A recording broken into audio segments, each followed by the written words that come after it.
friends, and welcome to the Happy Hour with Jamie Ivey podcast. I am your host, Jamie, and I'm so excited that you are here. Each week, I invite a girlfriend to join me on the show, and we chat about the big things in life, the little things in life, and everything in between. Today's guest is Sophie Hudson. Sophie loves to laugh more than just about anything, and you will tell that in the show today. She began writing her blog, boomama.net, in November of 2005, and much to her surprise, she stuck with it. Sophie hopes that through her stories, women find encouragement and hope in the everyday, joy-filled moments of life. In addition to her blog, Sophie is a contributor to the Pioneer Woman's blog and serves as co-MC for Lifeweight's .mom event. A graduate of Mississippi State University, which she loves, you're going to hear today, Sophie loves cheering like crazy at college football games and watching entire seasons of TV shows in record time. Sophie is the author of 2 books, and she lives with her husband and son in Birmingham, Alabama. Today on this show, Sophie and I dive into all things about writing books. We talk about women that have mentored us in our motherhood. We talk about college sports, dreams for our kids, and how we should love those around us well. I want to say thank you to someone who left a comment on Instagram, which I thought was so funny that I have to share with you. Guys, I want to say thank you to a couple people. One person left an iTunes review, and I'm going to tell you, iTunes reviews, they really help people find the show. And so it's a lot of fun when we get new people finding the show. I want to say thank you to Lauren, who left a comment over on iTunes, a review. She said this: I'd never listened to a podcast before I stumbled upon the Happy Hour. Jamie is real, funny, and encouraging. Will you be my new BFF? Her guests are always inspiring and entertaining. The whole show is a breath of fresh air. It's definitely one of my 3 favorite things right now.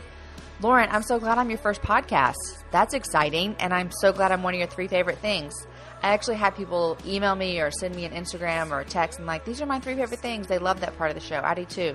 Someone left a comment on an Instagram photo, and I don't know your name. Your Instagram is Val Minger. So whoever you are, you said you were telling a girlfriend about the show, and you said, funny enough, I was listening to the show while I got my tooth extracted. I thought, oh my gosh, that's got to be the most crazy thing that someone's been doing while they listen to my show. Anyhow, guys, thanks for the review. Thanks for the comment. Today's sponsor for the Happy Hour is Warrior's Pie Haven in Round Top, Texas. When guests would come to just eat pie at Warrior's Round Top Cafe, they would have to offer it to go or to enjoy on the front porch. There came the opportunity for the Warrior's Pie Haven, a place for overflow, a place for guests to grab an amazing cup of coffee along with a slice of pie, or even a whole pie in a relaxing, inviting, and inspiring atmosphere. The Pie Haven offers other sweet and savory treats as well, perfect for breakfast, lunch, and dinner. They have 2 locations, one in Round Top, Texas, and one in Austin. Find them online at warriorspiehaven.com.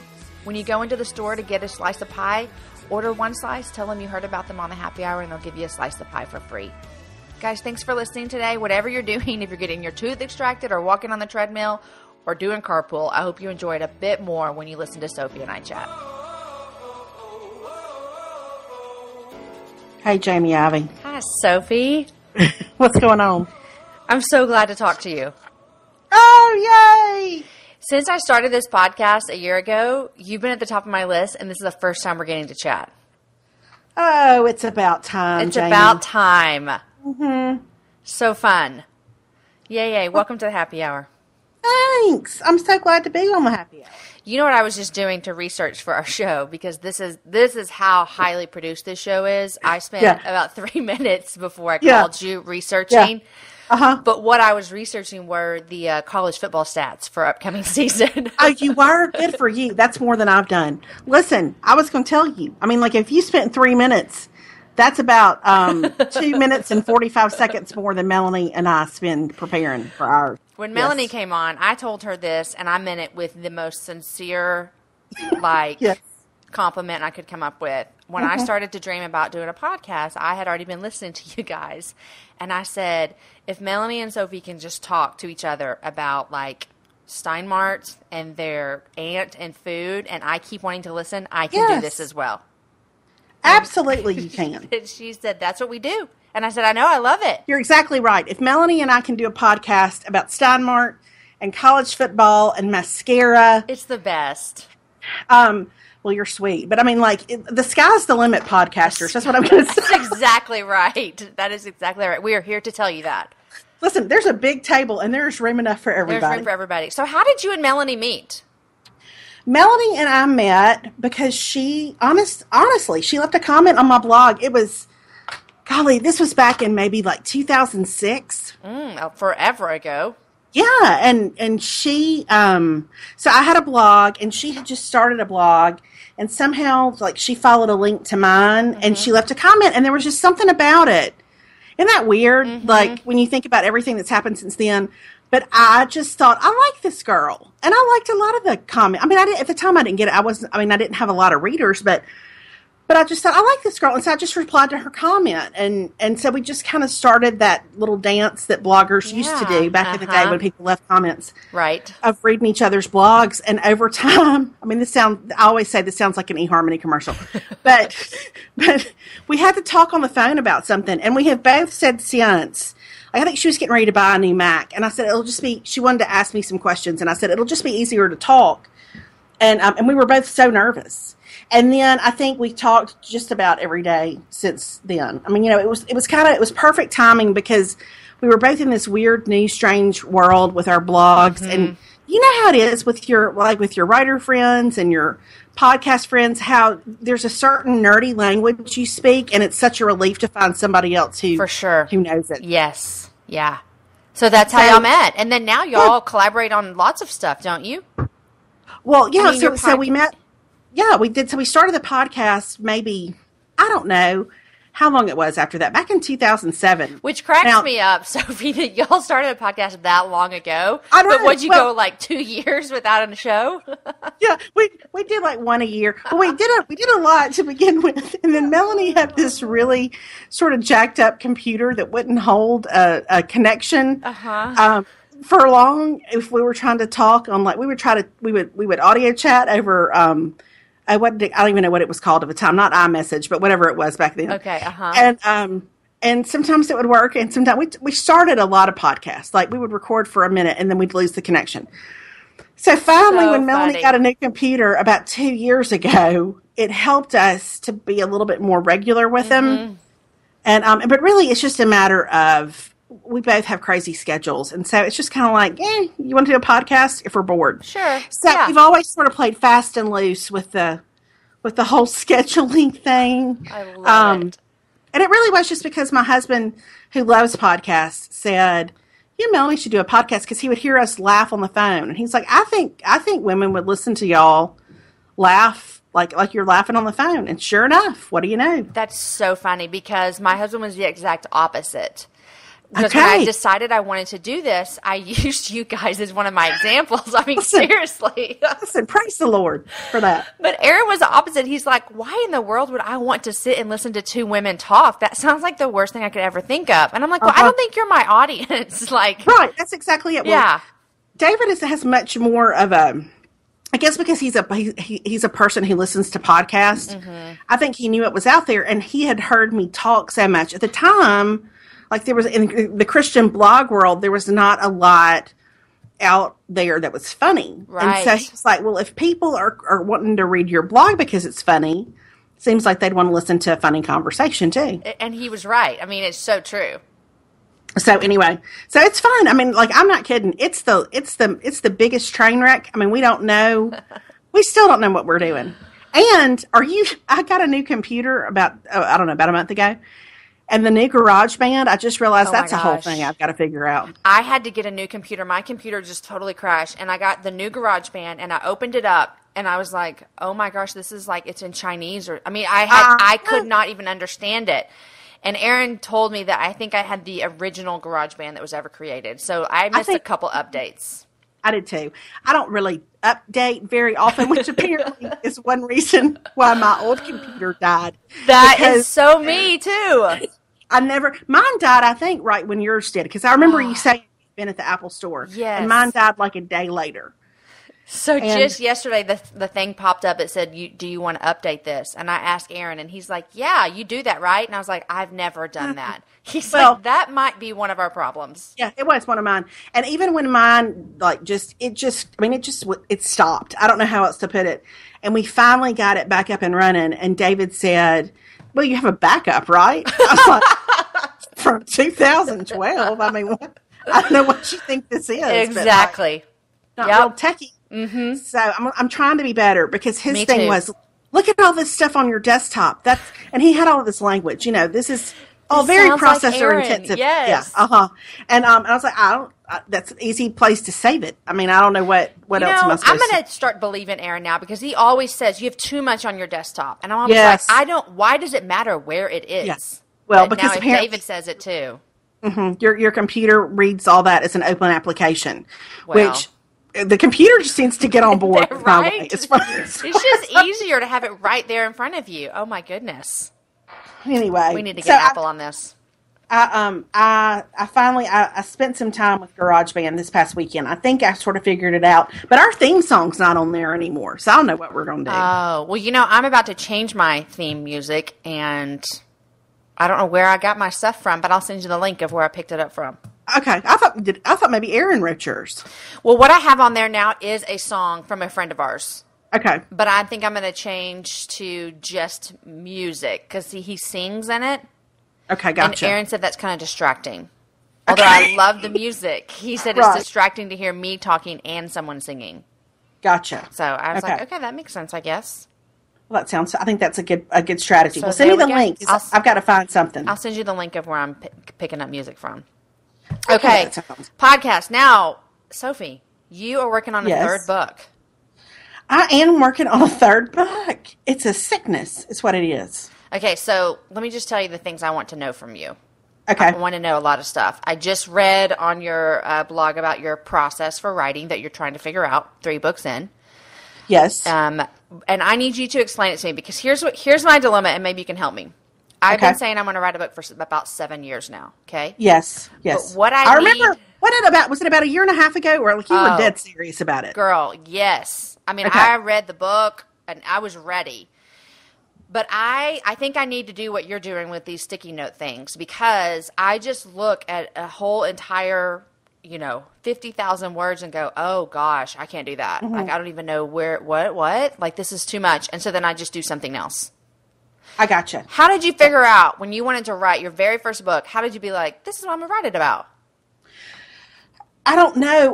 Well, I kind of do. I have the idea. I always, for some reason, I start with a title. And so I got the title and I thought, I think that's a book. I had really been thinking a lot and praying a lot about whether I was supposed to write a book or not, or, if I could. And so I had kind of decided that I would do an ebook. Like I thought, I don't really want to fool with that whole publishing thing. I'm not really up for rejection. I think I'll just do an ebook because I had some stories I wanted to tell. Yeah. And so I got this title, and it was in the spring. And so I thought, well, this summer I'm going to start working on this book. So I wrote 2 chapters, and it just happened that the next fall, an agent from a publisher that I knew of was going to be in town for a conference, and she emailed me and just said, "Would you ever be interested in writing a book?" And that's kind of what got the whole thing rolling for me. Right. So when I was going through the process, I found an agent. I did a proposal and all that kind of stuff. And when it started, like when I finally got to the point where I was ready, I was going to actually start working on a book that was actually going to get published. My publisher did the nicest thing for me, which was to say, turn in each chapter as you go. Okay. And why did that help you? Because it was more like, even though chapters are much longer than a blog post, mm-hmm. Because I'm a blogger, I was very used to that whole format of I'm going to write something and I'm going to get a reaction. Put it up. Yeah, right. And I'm going to write something, I'm going to get a reaction. Uh-huh. And so my publisher said, go ahead and write it and send it in. And so I got feedback after every chapter, and that was huge for me because it helped me to know if I was on the right track. Right. And I kept asking Melanie, like, how in the world did you ever do this? How in the world did you ever write 50,000 words? And she said, it's like eating an elephant. You bite off a little bit one at a time. bite at a time. And it's so true. So I write a chapter at a time. And so right now I haven't sent anything into the publisher yet, but I'm sending each chapter to my agent. Okay. And I get feedback from her, and Melanie and I both, we send our chapters to each other. Oh, that is so good. Yeah. So so you put yourself in a position, to answer your question, to get the feedback that you're used to getting from a blog post. Mm-hmm. And it helps so much because Melanie will flat out tell me, I don't think this sounds like you. Or a couple of chapters ago, I said something and I made a joke about it right after. And she said, you take that joke out of there. The Lord gave you that word and you own it. Like instead of trying to make it funny. Instead of trying to make it funny. Yeah. And so like that kind of stuff is just invaluable. So I would say have a buddy and then, ask, your publisher. Yeah. Say, can I turn this in a chapter at a time? Which makes my armpits start sweating because I would think like they're going to send back the first reactions to be like, actually, we changed our mind. This is really bad. They're not. But you know what? But that's a fear. You put yourself out there and you have to be able to take positive and negative feedback. Oh, for sure. Yeah. And it's very vulnerable. It's the most vulnerable thing. It's like it's like waiting for people to comment on your baby. You know what I mean? Like, you just want everybody to think that your kids are as beautiful as you do, and they're beautiful. Sometimes they're just beautiful to us, right? And sometimes these chapters are just good to us. Right. So I don't know, but I would rather know early on if I'm way off track. That's true. Rather than turn in 50,000 words and then be like, actually, this is not the path that you should take. Exactly. That would be hard. So, but some people don't like that. Don't like to be interrupted. So some people don't want to turn their chapters in, every time they finish one because they like the momentum of building towards something. Keep moving. I don't care for momentum. Like I don't need that. I need feedback. So do you wait to write the next chapter until you get feedback? Yes. Okay. So you do wait to see like, am I on the right path? Yeah. I mean, every once in a while I may start to outline it with the sticky notes, like before I get feedback, but almost always, if I have to hear from somebody. Yeah. I have to hear from Melanie, or my husband reads everything, or I have to hear from him. Do you outline the entire book when you start, or do you outline chapter, write it, send it off, feedback, outline, write it? I outline the entire book, chapter by chapter, just in a very general, here's one paragraph about what every chapter is going to be. Gotcha. And then, but I don't specifically get in there and outline the chapter until I'm ready to start the chapter. I always love hearing how people do stuff, even if it's like on any kind of thing that they do. It's interesting. It's just great. Oh yeah, I'm that way about like how people wash the dishes. I'd like to hear your method. I'd like to know that how you make that happen. 4 kids, that's how I make it happen around this house. Yeah. So I get it. Like I love talking about this stuff. I was with somebody over the summer who's a writer, and we hadn't seen each other in a while. And I mean, we just nerded it up at lunch. I know everybody around us was like, oh, what a couple of boring word nerds over there. But we talked about. Can you tell us what your next book's about? Are you that far into releasing information? Yeah, I think I can. I don't know why I can't, but let's do it. The next book is about this next one is really it's about friendships and women and why we need women of all ages in our lives. Ooh, I like that. So why we need women who are ahead of us and behind us in our lives. And is it still going with your same, like you're just a great storyteller? Are there a lot of stories? That's very sweet, Jamie. No, yeah, there's stories, but it's a little different, and I don't know what that different is going to look like. But this one is sort of centered on 3 Bible stories, and so it's kind of in 3 parts, with each one of the 3 parts focusing on a different Bible story. But it's kind of like the real life application of those Bible stories, if that makes sense. Yep. So it's a little different, but it's so much. I mean, like I've had the best time. It's so much fun to write because there's a little bit more of an analytical part to it. And I don't mean like I'm breaking down, No, but I know what you mean. Root words in scripture. I just mean like in terms of, I got real tired of myself writing that last one. I mean, like super tired of myself. I mean, like could have gone away for a while. Oh my gosh. And so it's been nice to tell stories, but not necessarily have the whole thing be about me. So speaking of your new book and like the way that we need, like you may not, I don't know if you want to, I'm asking for a person, I don't know, but who's someone that's been ahead of you in the game that's influenced your life? Ooh, I love that question. There are my mama, obviously, my sister, obviously, those are 2 big ones. But there have been 2 or 3 women here in Birmingham who have really meant the world to me, who continue to mean the world to me. And one of them is a lady named Mary Jo.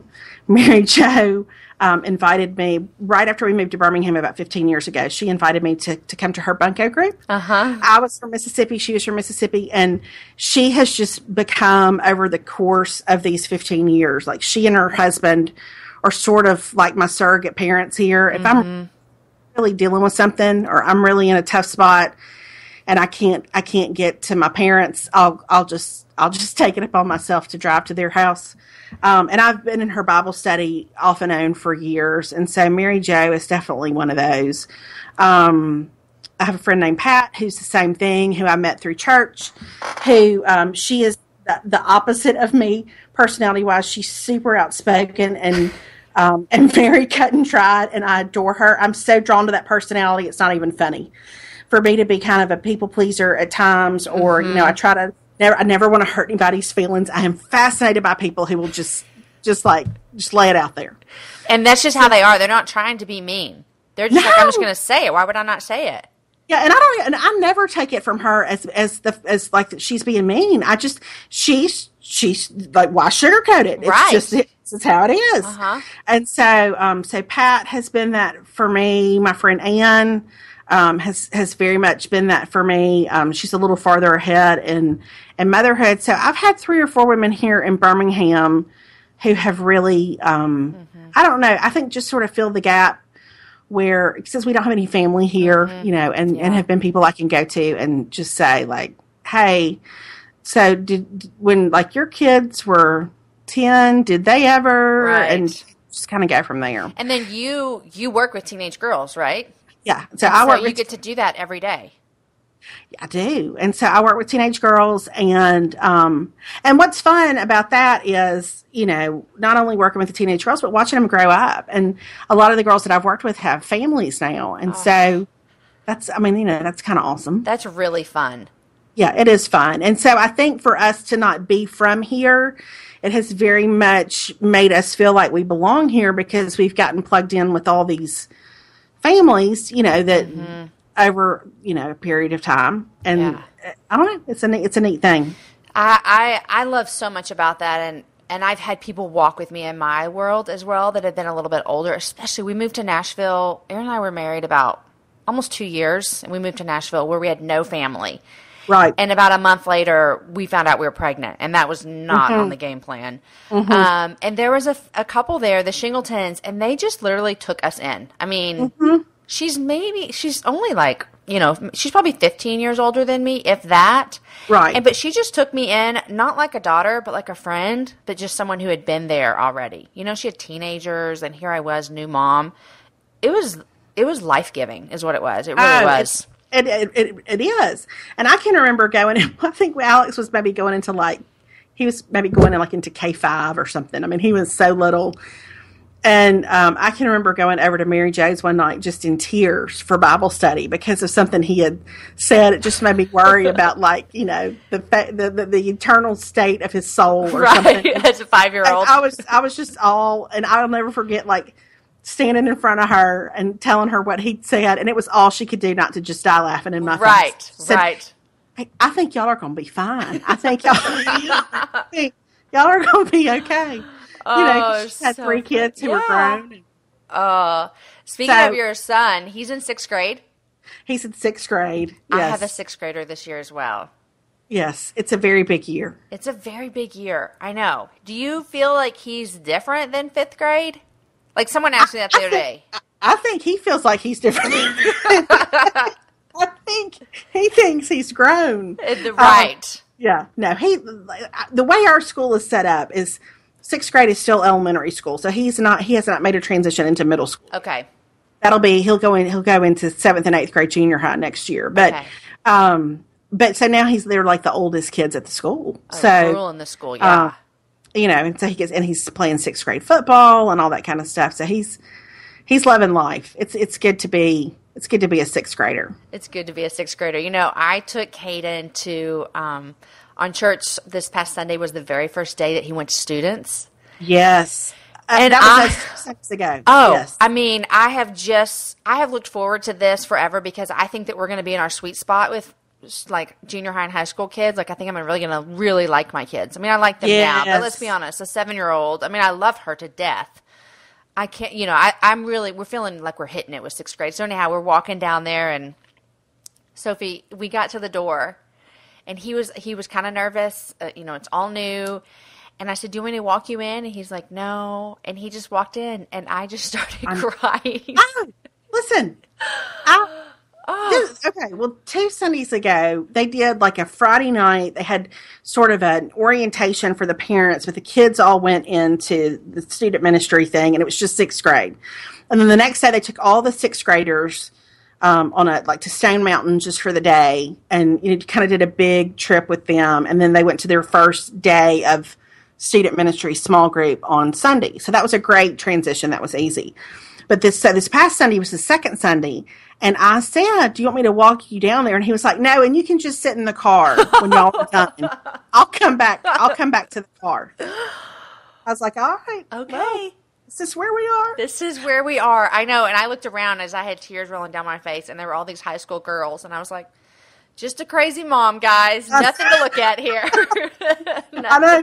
And he is real carried away with it because he said, Mama, they don't talk to us like we're little kids down there. They really, they're saying the same things to the seniors that they're saying to us. So I was like, well, by all means, let's don't dumb it down. Totally big. Exactly. We're really big stuff. So I'm like you, though. I feel like we are heading into and maybe it's because I work with teenagers, but I just feel like we're heading into this is going to be prime time for us, I feel like, just because I love this stage. I love kids this age. Yeah. I'm the one, like, when I had to keep the nursery full of 2-year-olds, my blood pressure skyrocketed because it's just like the goldfish and the bye-bye buggy and the diapers, and it's just... And, there are some people who can just come in and just, like, take charge in that situation. Yeah. Have everybody holding hands, singing a song. Nope. And swing them at the same time. I can't do that. Me neither. But now I can break down some pop culture with some teenagers. I'm good with that. I love it. Aaron was a youth pastor when we first got married, and so I feel like that's how we started, dealing with students, and so we're ready again. Oh. I know. It's a good thing. Okay, football. He's playing football. He's playing football. Have you been looking forward to, and I know you're a football fan like I am, you've been looking forward to your son playing football, or is it a little nervous? You know what? Okay, so he played last year. He played in 5th grade. Okay, tackle? But this was like his school has a league, and that league plays all like a bunch of other schools in Birmingham. And it's tackle, like your baby has on pads. Yeah. Okay. Well, actually, it's not the school that has a league, but it's there's a league that's connected to the school. Gotcha. Well, so anyway, last year we had kind of a misunderstanding, and he was on the team, but anyway, I won't even get into that whole thing.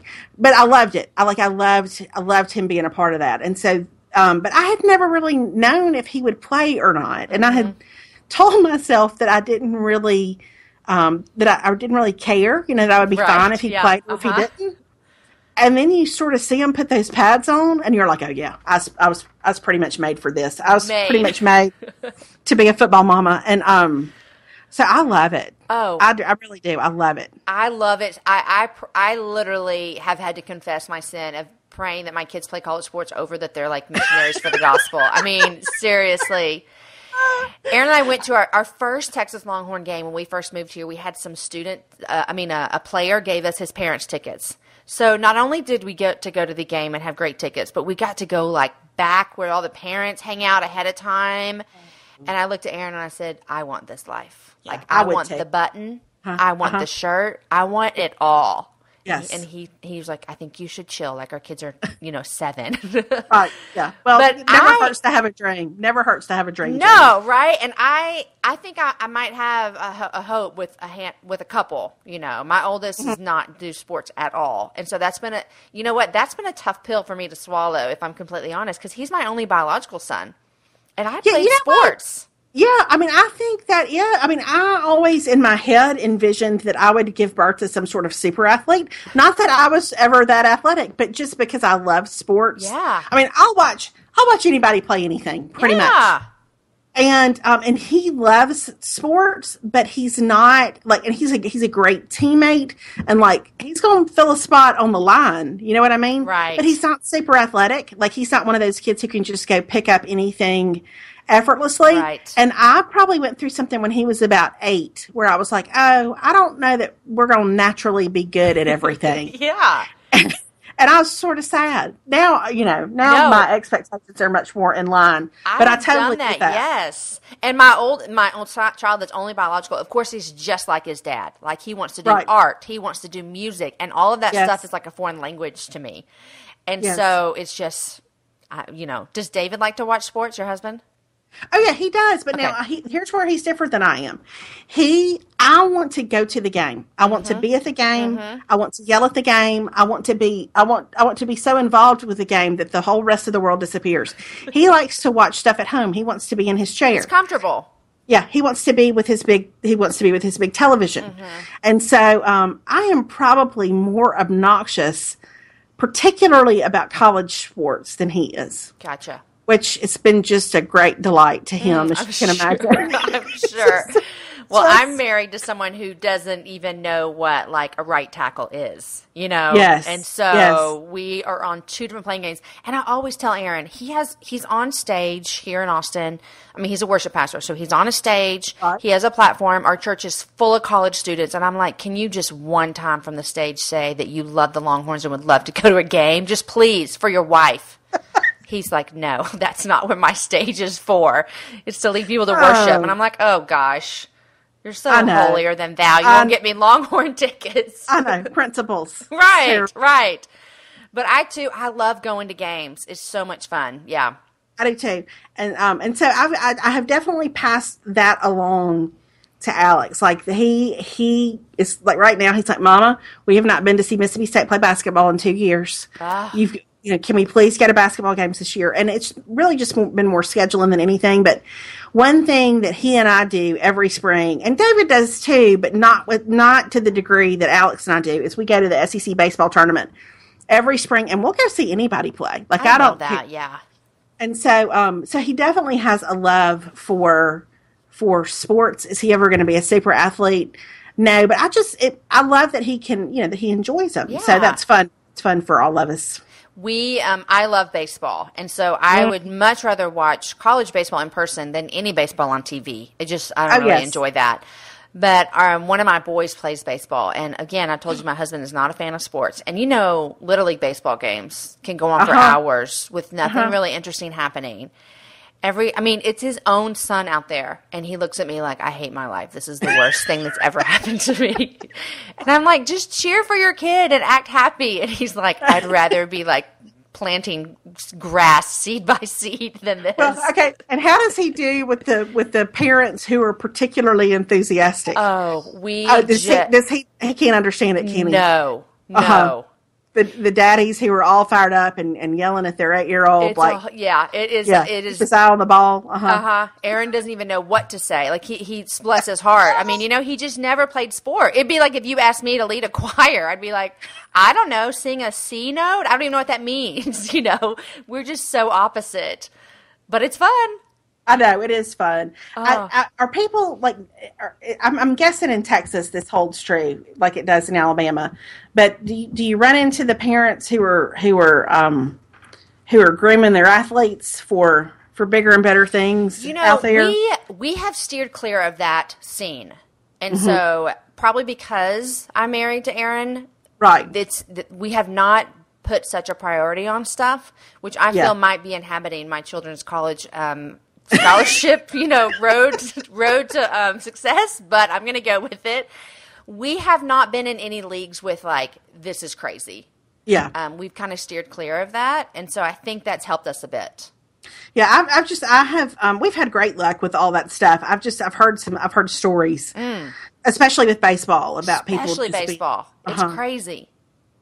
But yeah, we really have had a great experience, and football in particular has been so much fun because the parents are so much fun, and we know that the end of the road for us is going to be senior year of high school if he sticks with it that long, and so it's just fun. It's so fun. I love cheering for the kids on the team and the whole thing. It's great. I did sports as a as in high school, and it really gives kids something like more to strive for, and so it's great. Yeah.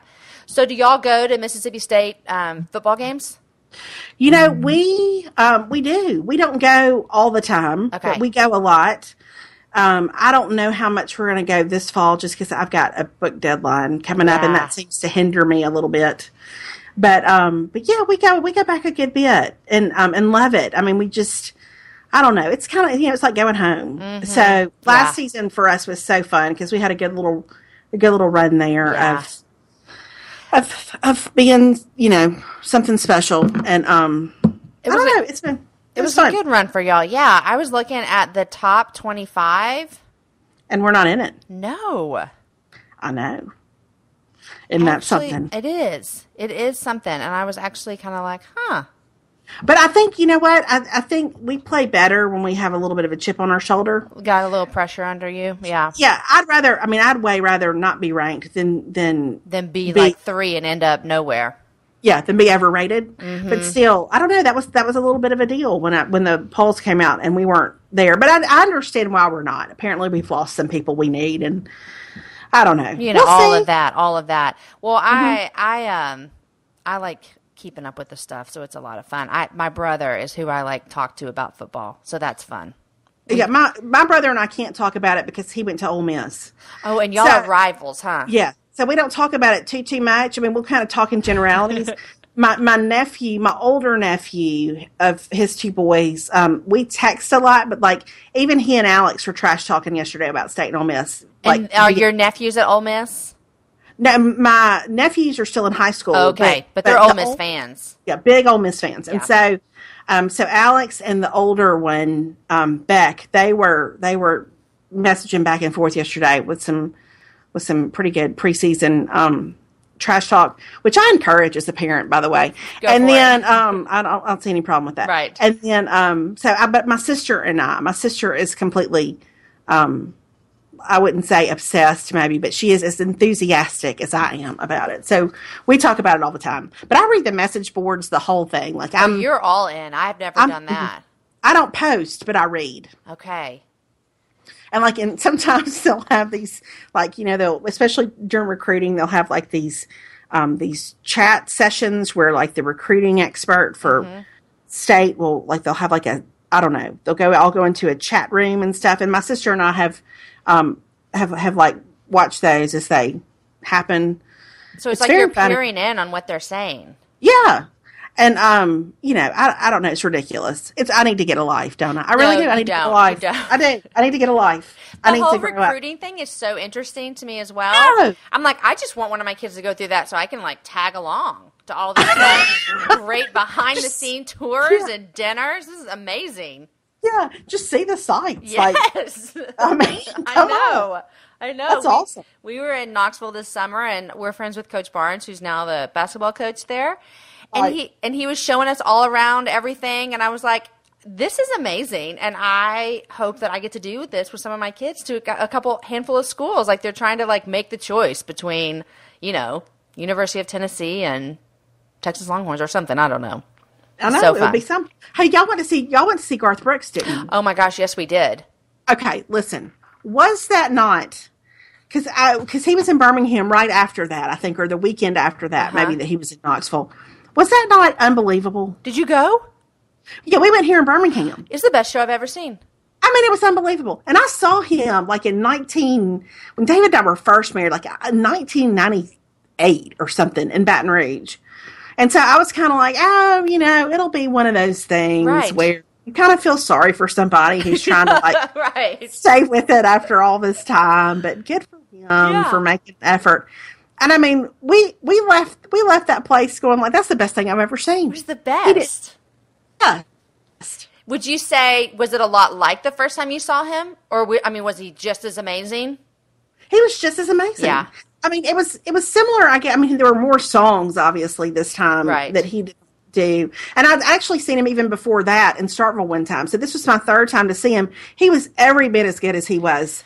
Let me tell you what, we when we were there, we were touring the basketball arena and stuff, and he walked in because he was about to go to a press conference, and I, of course, was like, oh my gosh, there's Garth Brooks. Like, there he is. And thankfully, Coach Barnes was like, hey, y'all should get a picture together. And I'm like, yes, that was so amazing. But let me tell you, he looked like he'd been run over by a train. I mean, it was probably like 3 o'clock in the afternoon, 2 o'clock in the afternoon or something like that. I mean, I thought, oh gosh, like, how is he going to recover? This can't go well. And I know why he looked like that, because I saw him perform that night. I mean, he is 110% the entire time. He's all in. All in. And I really felt like I left there, and I read a blog post about it. I was like, I'm so inspired by him, because I mean, I think that in all honesty, the regard in which he holds his audience in a way, like he holds his audience in such esteem, and I don't mean to overanalyze it, but I mean, but you can, because he has such a respect for his audience that it makes everything he does infectious. And I don't know, I was just blown away by it. And I really, at some point in my life, I think, please, Lord, let me have dinner with Garth Brooks and Trisha Yearwood. Oh my gosh. And she has to cook. Yeah, she has to cook. Yes, but I just want to just let me break bread with them one time, Lord. Yes. Please. And you know what else? Speaking of his audience, we had good seats. I mean, we did too. We were not on the floor, or my kids would have hated that, so I'm glad. But we were the very first row when it starts to go to stadium. So and so he was right there with. He was right there, and I felt like he made personal. He didn't really, but I felt like he made personal eye contact with me through the entire show. Yes. Like, I felt like he was like, Jamie, this is for you. This is your favorite song from high school. Yes, y'all had a moment. Yes, and I think he you're right. He creates this atmosphere that this show is completely for us as the audience. Yes, I felt like there were 1,000 takeaways. I mean, just even in terms of like the way that he honors the people in his band. Oh, that's what I was going to say. Yes, I felt like. I don't know. I love I'm really not trying to over spiritualize this, but I have thought about it a lot. Like, I love that verse in Romans that says to love one another with brotherly affection and seek to outdo one another and show an honor. And I feel like that was what you saw. I mean, yes, it was a country music show and all that kind of stuff, but the way that he honored his band and the crew and just, I don't know. I thought there's something about that has some staying power beyond just some songs. Well, it shows a lot, because if you remember, every time he would introduce someone, it wasn't like, oh, this guy's been playing with me for like 3 years. No, these people have been playing with him for 20 years. Exactly, 20 years, some of them. Like, these are his people. Yes, that was I think the shortest amount of time somebody had been with him was 17 years. Yeah. I mean, and that just goes a lot to show how well he treats his people. Yeah, and he's loyal, and I don't know. I was so carried away. I thought about it for days after. Did Trisha come sing at your show? She did come sing at our show. Okay, yeah, us too. Just a few songs. Yeah, she probably did 3 songs, maybe 4. I don't know. But I don't know. I loved it. It was a highlight of summer 2015 for us. It was for us, sure. too. And you know what? My kids, they were there, and they kept saying all day, because we told them that we've got these tickets, and they kept saying, when are we going to that Garfield show? And I was like, Garth Brooks. I mean, everywhere we went, there were people in Knoxville for the show. I mean, it's not that big of a town, but it was just hilarious. And I thought, they're going to hate this. And they loved it. And Sophie, I kid you not, I stood up the entire time and sang every single song. And did everybody in the stadium. Yeah, I was exhausted. I mean, I felt like I'd given everything I had by the time that thing was over. Yeah. And Aaron, so my husband, who doesn't even like country music, was like, that was amazing. Yes. I know. It was the best. It really was. And then the other person on that spectrum for me is Amy Grant. I adore her. And I just bought tickets. She's doing a Christmas show here in Birmingham with the Alabama Symphony. And I know that it won't be like a Garth Brooks show or whatever, but I'm just as excited. They're just people like that who, there's something about their, I don't know, they're operating right in the center of their giftedness, and they just, I don't know, it makes you like release endorphins or something. It just makes you want happy. to just sit and watch and be with. Yeah. Mm-hmm. Well, so I'm excited. That is amazing. We went to a concert the other day, and Aaron had been looking forward to it forever. And as of right now, I can't even tell you the person's name because I did not know them. And I said that to someone, and they looked at me like I had three eyes. And I was like, okay, you Austin people, I don't know these people, but I know who Garth Brooks is. Like, but did Aaron enjoy the concert? He did. Yeah, of course he loved it. Yeah. We had not been married very long, and we went to Los Angeles to see a friend of ours. And we had heard that there was this very famous guitarist who was going to be at this place in LA. Anyway, we went, and our friend was so excited because he was like, I mean, it's so-and-so, and he's such a big deal. And we were kind of like, okay, whatever. And, we were still in our 20s. I mean, like, we should have been more with it. But I made it like 5 minutes. I couldn't, whatever that particular, like, gifting was that he had, I was not given the... Do you know who it was? I do, but I don't want to say because I don't want to be hurtful. But it was a famous guitarist, and I'm here to tell you, it was not music to my ears. It was terrible. It was terrible. Oh, it's just everyone has their thing that they love. I know they do. Speaking of things that you love, what are 3 things you're loving right now?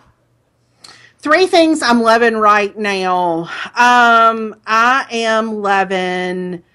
Okay, so there's this Benefit They're Real mascara that I'm really loving. Okay. It's taken me a long time. You know, I'm very particular. I always think there's a mythical unicorn of mascara. Like, there is one mascara out there that is absolutely perfect. It will lengthen as well as volumize. And it won't smear or whatever, but I'm really loving that particular mascara. It's good. Okay. I am loving Mary's Gone crackers, this kind of crackers, they're seed crackers. Ooh. That are, I don't know, they're made with all kinds of very organic sounding ingredients, but they're delicious. They're tiny and crispy and delicious. I love them. I have a girlfriend who just sent me a recipe. She's like, I'm making my own crackers this weekend. Do you want to? Oh. And I was like, wait, she's making her own crackers? Yeah. Like how? I don't know. I just thought I would buy them. Well, sure. Right. Yeah. Okay. Homemade crackers. Crackers, love it. And what else am I loving? I am loving, okay, so there's this documentary series on Netflix that I actually saw Jenny Allen mention one day on Instagram. I think I know called what Chef's you're gonna Table. Say. Yes. Oh my gosh. Okay, so you love it?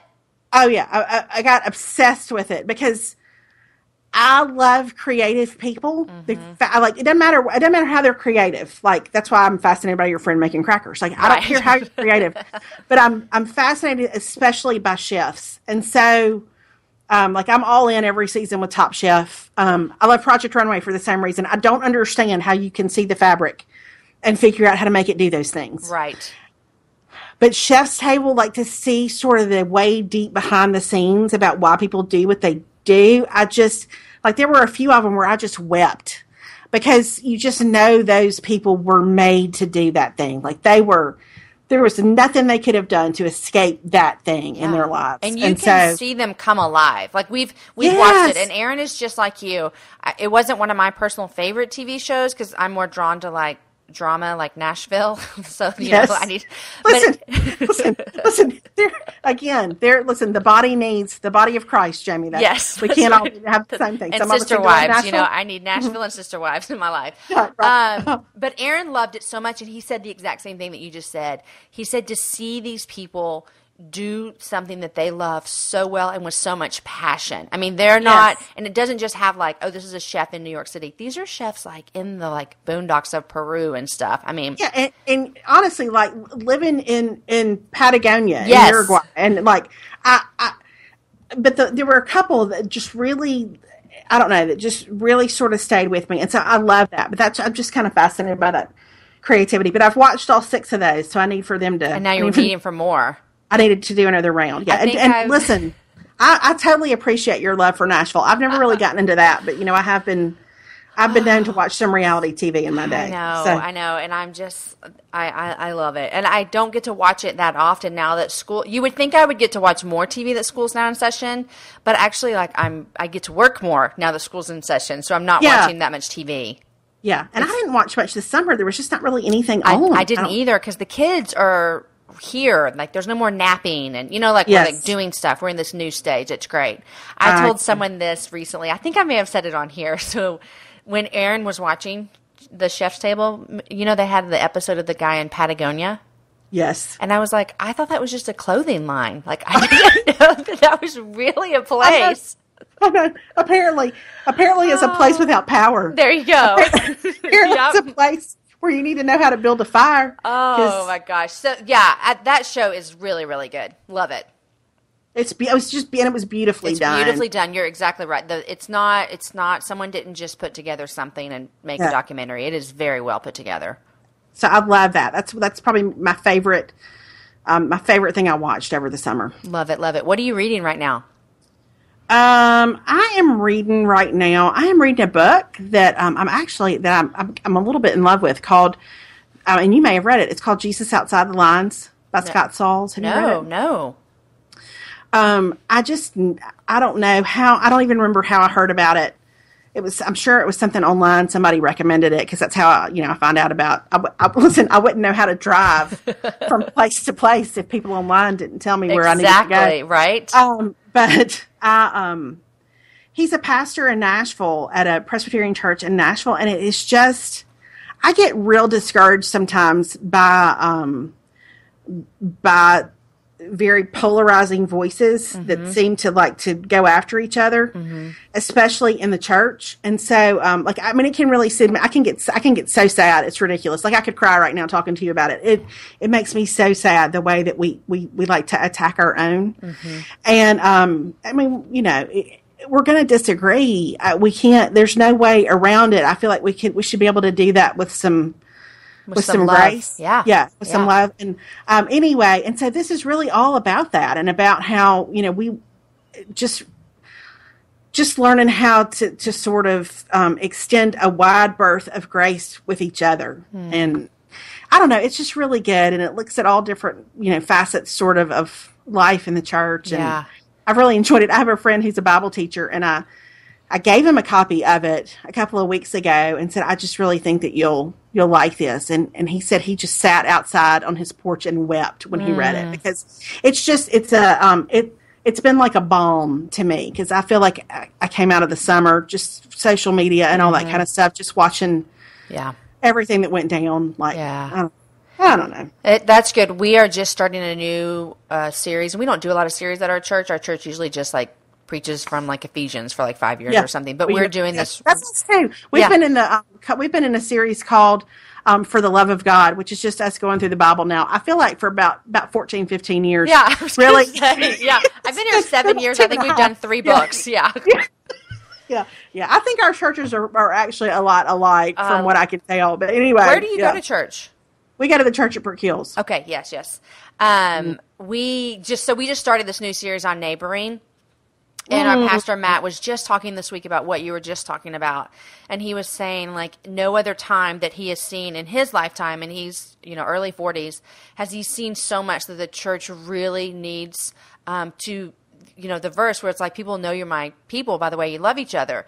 And he said now there are so many theological stances that the church is needing to take, that if we do that and we have no love, then it is just like Paul said, it is nothing. If I do this with no love, it's nothing.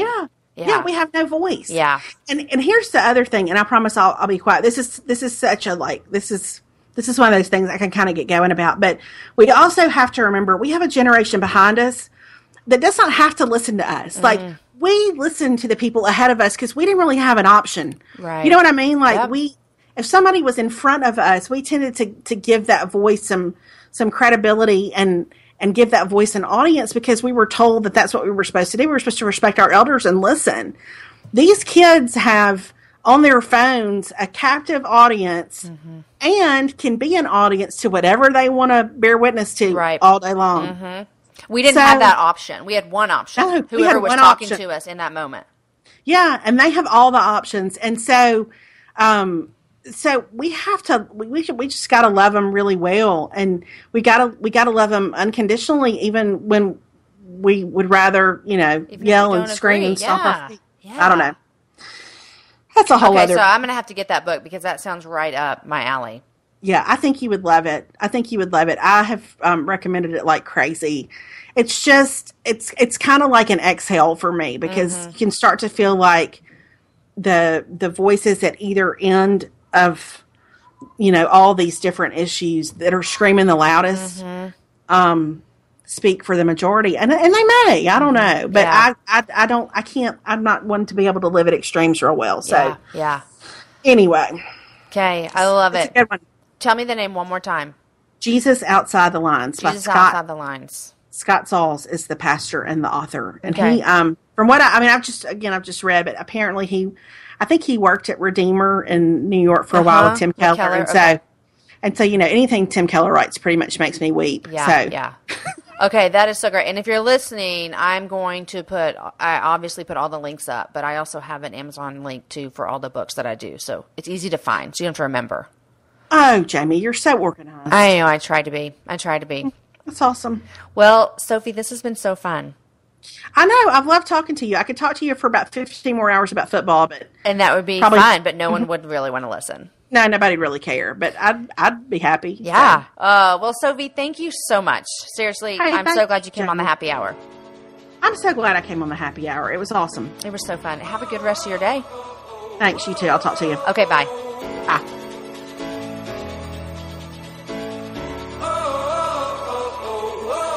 Guys, that was a fun show. Sophie and I had the best time chatting, and she's one of those people that I watch from afar, and I just know that she is a great friend, a great mom, a great encourager, and a great lover of God, and I think that came through in our conversation today. Remember, everything we chatted about will be up on my website, jamieivey.com. If you have questions, if you want to know how to find the podcast that her and Melanie do, or the books that we talked about, or the mascara, and any books we mentioned, I make it really easy because on this show, I like to talk about books a lot. I like to read. I like to talk about books, and you can find all of those books at jamieivey.com/happyhourbooks. So that's an easy place to know where to always find those books. Next week, my friend Jessica Honiger is stopping by, and we're talking about something that's dear to both of our hearts, adoption, and of course, Noonday. She's the founder of that, and you know that I love it. Friends, thanks so much for listening and sharing with your friends. Each week, I get the best messages on Facebook, Twitter, Instagram, and email from you guys telling me how encouraged you are by the happy hour. And I'll say it 100 times again. That is why I do this show. I want you to have fun when you listen, and I want you to laugh, but more than anything, I want you to leave this show, this hour that you have with me and my guests, and I want you to leave encouraged and inspired. Guys, have a great week, and enjoy a happy hour this week with your girlfriends. And take a picture and tag me because I want to act like I'm there with you. Bye, guys. I'll see you next week.